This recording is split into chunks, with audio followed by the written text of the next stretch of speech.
افغان ځانګړي ځواکونه د یو عملیاتو د پلانولو پر مهال دوی ته رسیدلي استخباراتي معلومات ښیي چې د کابل ښار په یوې ولسوالۍ کې د وسلو یوه زیرمه شتون لري او تر خوا یې د حکومت د مخالفو ډلو ځینې کسان هم په سیمه کې ځای پر ځای شوي دي.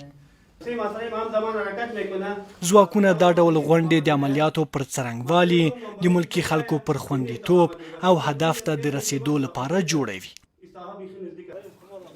د اړینو معلوماتو له ترلاسه کېدو وروسته دغه پوځیان له بشپړ چمتووالي سره خوځېږي.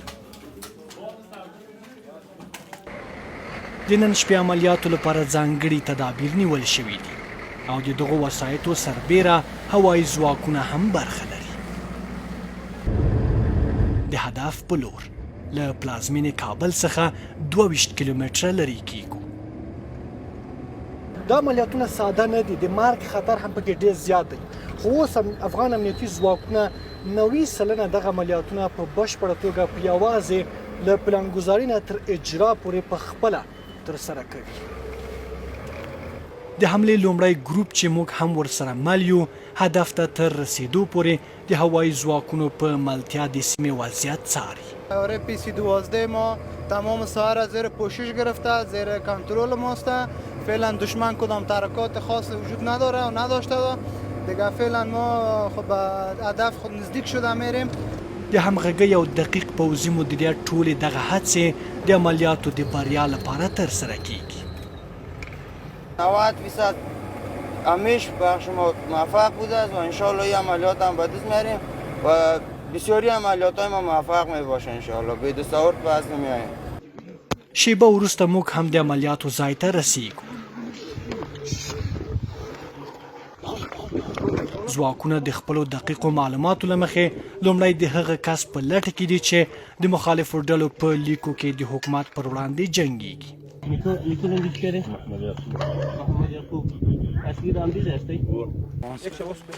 افغان ځواکونه له پلټنو وروسته په همدې سیمه کې د جنګي تجهیزاتو یوه زیرمه پیدا کوي. د یوې درنې وسلې شاوخوا 40 فایره مرمۍ. کومې سیمې ته چې افغان امنیتي ځواکونه راغلي دي، په همدغه سیمه کې د مخالفو وسلوالو ډلو د وسلو یوه زیرمه پیدا شوې ده. تر دې دمه پورې له همدغه ځای څخه د 82 وسلې یو شمېر مرمۍ هم را پیدا شوي دي او دغه ځواکونه هڅه کوي څو هغه نور نظامي تجهیزات چې دلته خوندي شوي دي او یا هم پټ پاتې شوي دي هغه لاسته راوړي. ټولې دغه مرمۍ چې د تخریب قوت یې هم زیات دی، ټاکل شوې وه د تروریستي فعالیتونو لپاره وکارول شي. طالبان با انجام عملات متربم در نقاط مختلف کشور عدم تعهد خود نسبت به کاهش خشونت‌ها ثابت کردند که از اثر عملاتشان و از اثر تعبیه ماین‌ها و از اثر ترورهای هدفمند صدها تن از هموطنان ملکی ما به شهادت رسیدند.